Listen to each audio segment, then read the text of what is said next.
Hey everybody, welcome back to this episode of Think Business Live. I'm looking forward to talking with Steven Lefkoff, who is the owner of Lefkoff Law and founder of Small Claims Academy.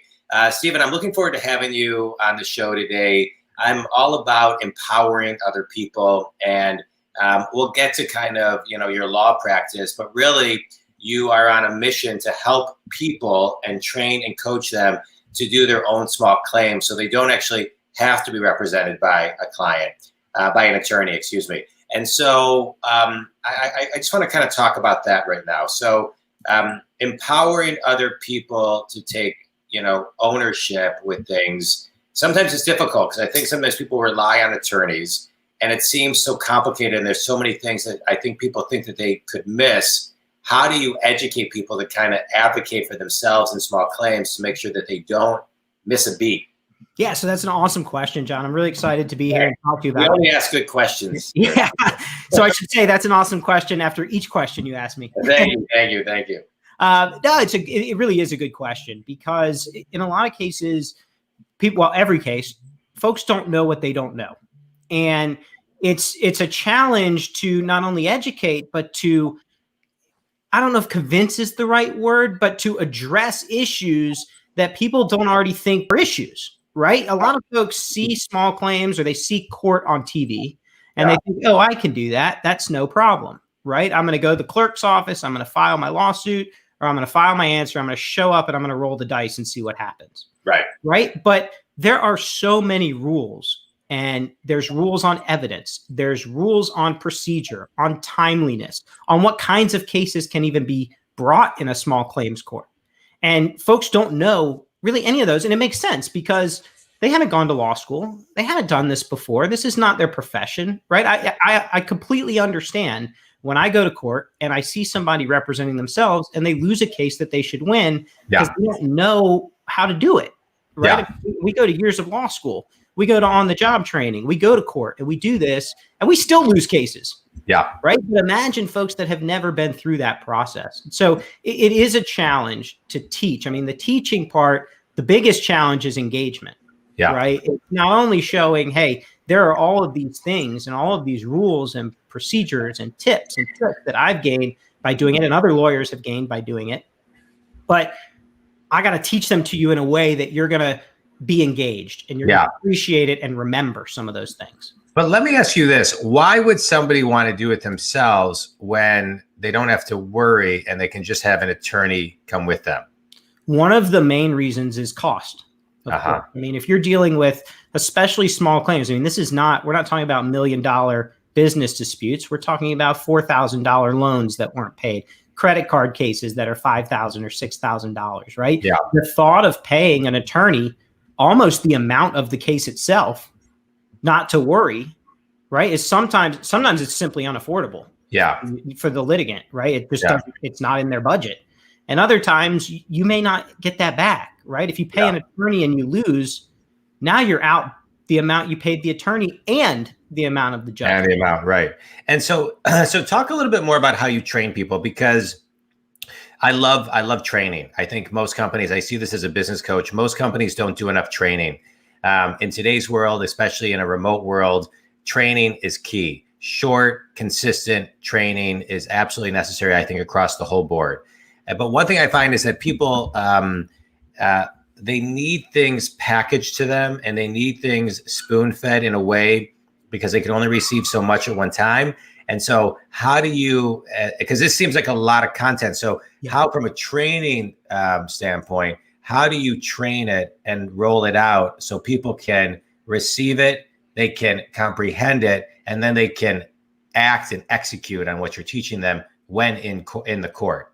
So if I can take a step back and kind of tell you how I developed this, I think that would be helpful to answer the question. Yeah, that'd be great. Yeah, go ahead. So, all right. So I started, when I started my law firm, I was going to small claims court all the time for a lot of car companies, for dealers, finance. They just happened to be a big client base of mine. And I was noticing people that were losing cases that they should win. And I'm sitting there going, this is not right. This is not this is not how it should work. It's a shame to see some of these things happen. You're sitting there as a bystander watching others. Yeah, exactly. In other cases, right? I'm watching other people go and they're I saw somebody once, they forgot to feed their meter. So they ran out to go feed the meter. Well, while they did that, the judge called their case and they lost because they weren't in the courtroom. And I'm going, goodness, like that's not complicated stuff. It's just not something you think about, right? Because they don't know how long they're going to need to. Right. Right. So I'm going, this is not right. So I started one-on-one coaching clients through their small claims cases. They'd call me up, we'd schedule meetings.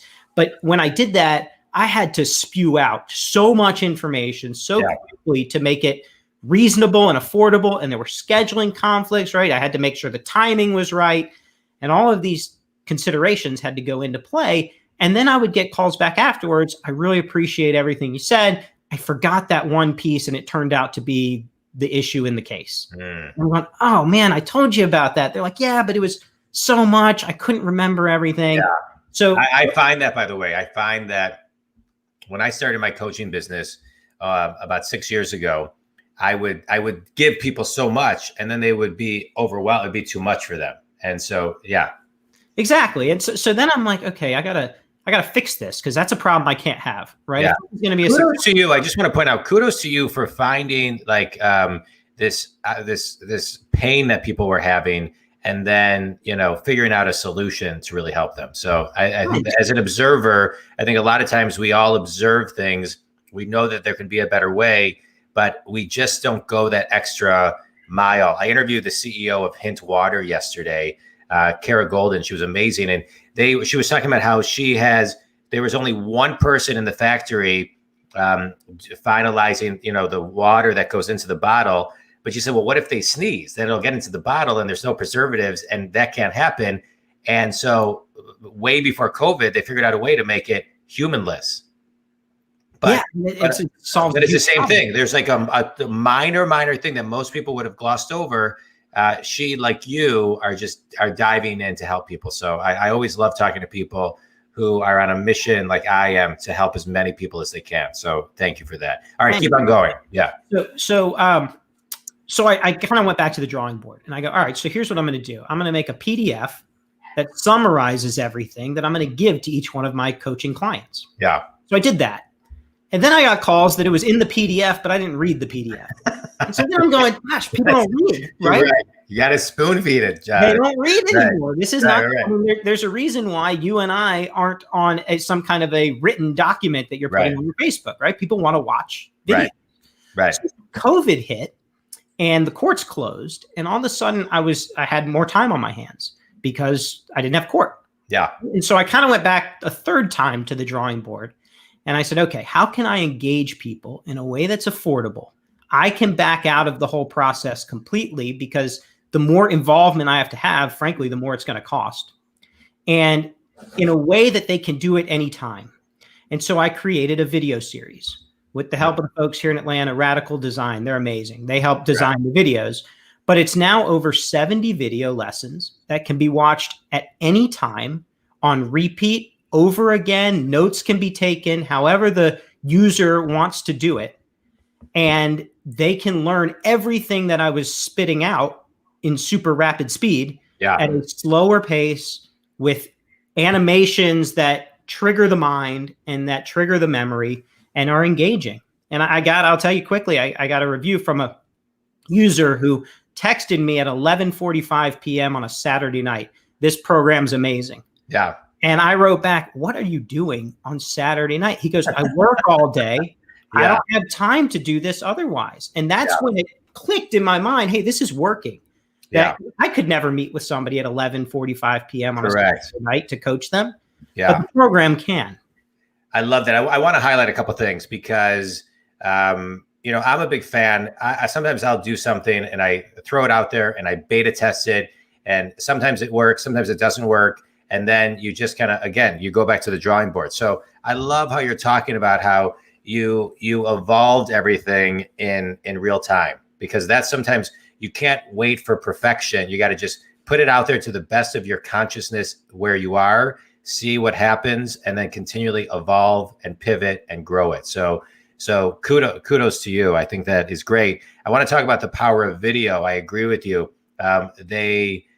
Studies show that a 30-second video is equivalent to 3.5 million words read. from a retention standpoint, from a memorable standpoint. And I even if that stat is off by 50, 60, 70%, it's still a powerful and I think very true. People learn through stories, through lessons, through experience, through dialogues, through through really good conversations and questions. So, but I want to talk about video because there's Loom that people could use. There is Zoom that people can use. There is QuickTime. There is, I just interviewed David J., the CEO of warmwelcome.com. You should look into that. It's a way to kind of put these floating videos in email and text and on your website.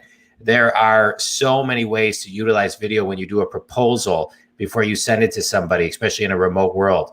So can you talk a little bit about how you have been using video a little bit more and the retention that your people seem to be receiving? Absolutely. So video was the key to this. I don't think that this program, it could have maybe existed 10 years ago, 15 years ago, but not in any way that it is now. Yeah. And when I say that, I mean the advances in easy technology, right, that any one of us can do. It doesn't have to be a produced video or something that's, professionally prepared, right? But you're right that any type of video is going to catch that viewer better than words on a page.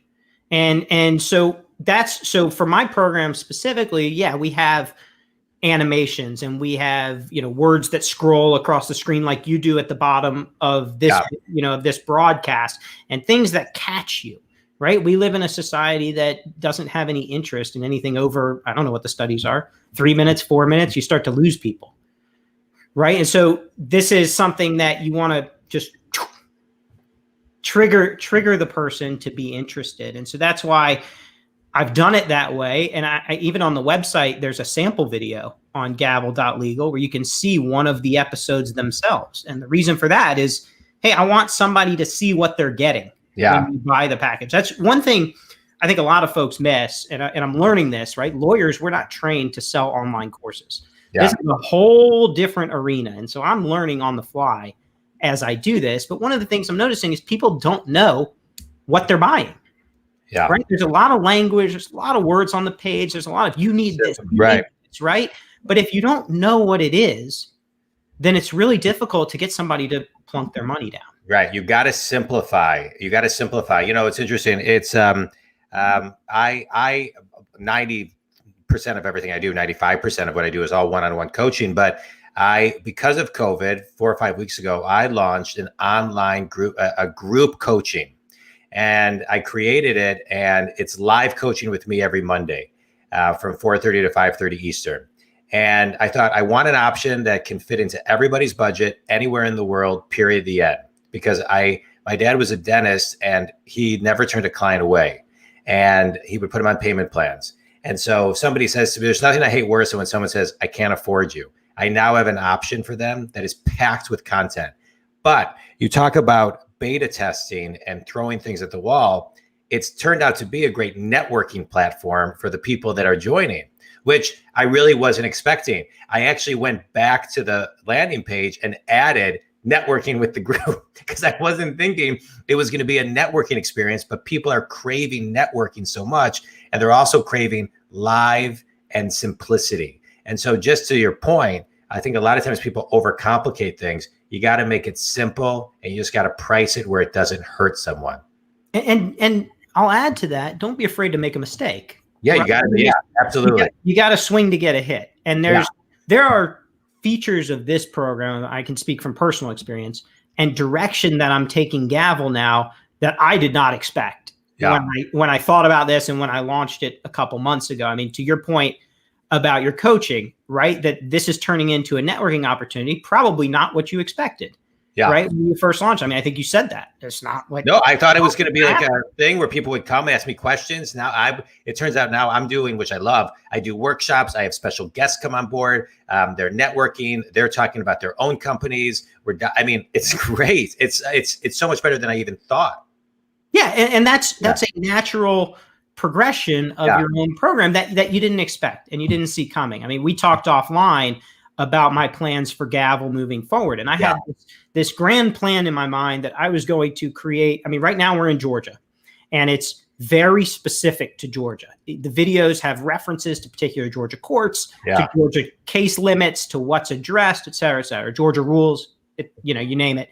If it's Georgia small claims, it's in the program. And I thought, okay, I'm going to do 50 of these. Well, shoot, that would take me a decade, if not longer. And that's even if I hire other attorneys in other areas. And then I'd have to, vet what they do. Is their audio right? Do they sound good? Is it engaging? Right? We'd have to really start this process over in every single state.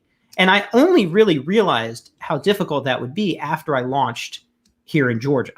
And so then I again went back to the drawing board. And now I'm working on a national program that's not specific, that is not specific to any state, but is a general and far more affordable program that just guides you through court, right? As a general court video series that a lot of attorneys will probably refer their clients to as just intro to how court works. Even if you're still hiring an attorney, it may be worth it.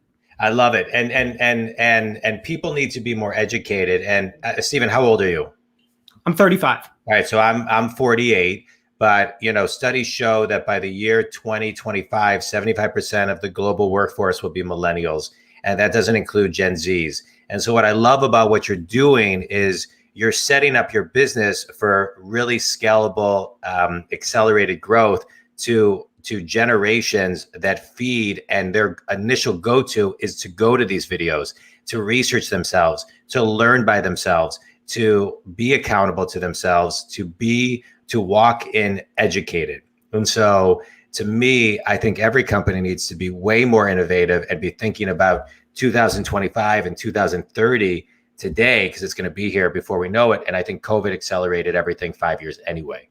Oh, I think you're right. And this applies to every industry. It's not limited to legal. It's certainly a big deal in legal right now.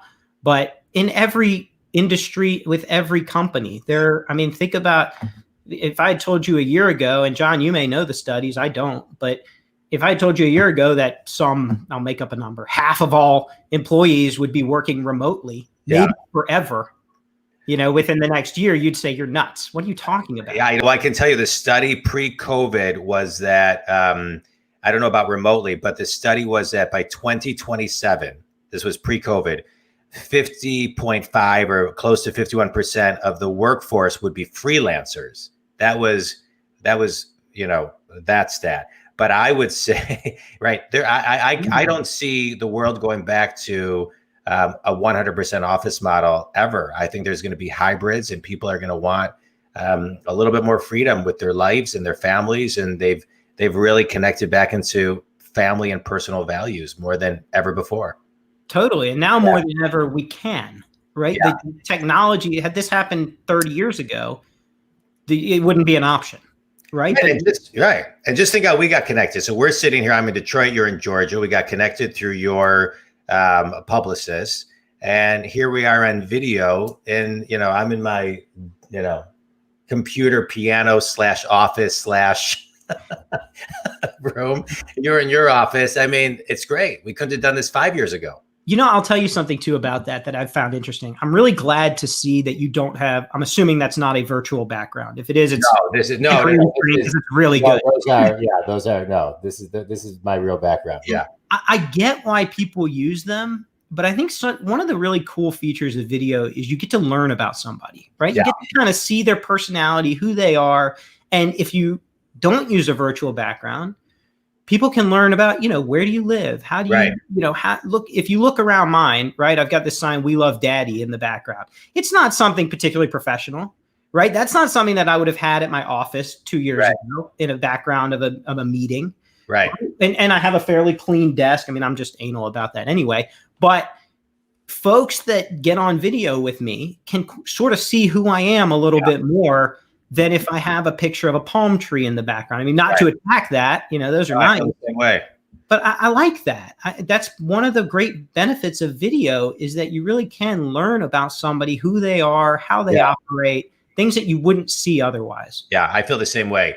A lot of times, because I have like a window here and a window here, the lighting, I can't get it right. I have a light, I have a Logitech camera, but sometimes it's dark, sometimes it's this. And that's how I want it to be. So people will say to me, hey, you could do better lighting. You could. I said, yeah, but it is what it is some days. You know what I mean? And the better lighting doesn't make it look like I have more hair. So it's like, when I do lighting, my forehead looks like it's, 20 times as big and shiny. I'm like, what is going on? But no, but you're right. Authenticity sells. And what I love about what you do, Steven, is, you're very real time in your thoughts and being there and wanting to help people. And so many good things. And when you set a foundation like that, what I find is that your people will then give you more feedback on how to make your product actually better. And it's that one small idea that you're like, oh, I didn't think about that. But you wouldn't have, if you're not open to it and connecting with your people like you're talking about, then you don't get it. So I think it's great. Wait, so I have a question for you. Sure. You're taking your company from Georgia and you're going to make it a national company, right? I talked to a lot of companies about how to scale.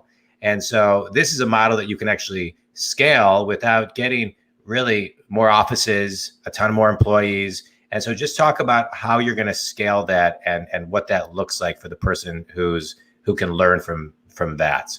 Sure. So, well, it's kind of unique in an online course model, right? This is something that not everybody in every industry has the ability to do, but when you're selling an online course, it kind of is a matter of flipping a switch. Mm-hmm. Now, will I have more calls? Of course, right? Will I have more emails and potential issues and customer service and refunds, right? Yeah, I mean, that comes along with expanding your audience. But you're right. I don't need additional offices. I don't need really additional people. Right. Although, if you and I met 6 months from now, my answer might very well change. Part of this, like any business growth, is like going into court when you haven't been trained. You don't know what you don't know. And so I'm confident in being able to offer a national product without having to make significant business changes. Yeah.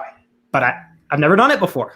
Yeah. Yeah. I love it. Well, I think, you're going to figure it out in real time. I'm going to give you, share one thing with you. I just got a, those whiteboards that are put together that kind of define what you do. Yeah. Where's like, No. Like not a whiteboard, like, they write out kind of like, it's like a cartoon kind of. Oh yeah, like, sure. I just had one done off of a guy named Maverick on Fiverr, and it's great. I'll send you his contact information, but it may be great to kind of help hook your people in, right? As far as know what it is, as far as from a sales tool. All right. You ready for a quick speed round? Let's hear it. All right. Favorite book and why? Oh, right now it's Tiger Tactics. It's a book about starting and running a law firm. Okay. All right, good. Best piece of wisdom you ever received? Push the button. I love it. One piece of wisdom you would give somebody graduating college today? Be polite and work hard. I guess that's 2. That's good. Hey, you can give 2 pieces of advice. Define yourself in one word. Oh, God. Optimistic. One thing people need to do to get unstuck. Push the button. What do you do to think big when you're frozen on an idea? Close my eyes and stop whatever I'm doing. I love it. Tell everybody how to get a hold of you, ideal clients, contact information, etc. Sure. So you can get a hold of me, Steven, Steven at gavel.legal is the email address. Happy to talk to anybody offline. Anybody that wants to follow up or has any questions. The website is smallclaimsacademy.com is the kind of overall page, but www.gavel.legal goes directly to the program. And I'm on all the socials. Find me, Steven Lefkoff, S. Lefkoff.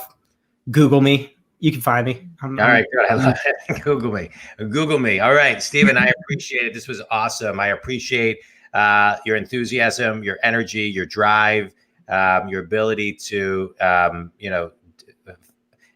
find some pain and then create a solution and then monetize it while still kind of keeping your heart into it. It's great. Thanks, man. And I know I know you have been, and I know you will continue to inspire many people to do the same. So I appreciate that. Thank you very much for being on the show. Think community, if Steven can help you, reach out to him. If he can help somebody else or them this podcast. Steven, appreciate it, man. Thanks so much. Man, John, thanks for your time and your audience. I appreciate that.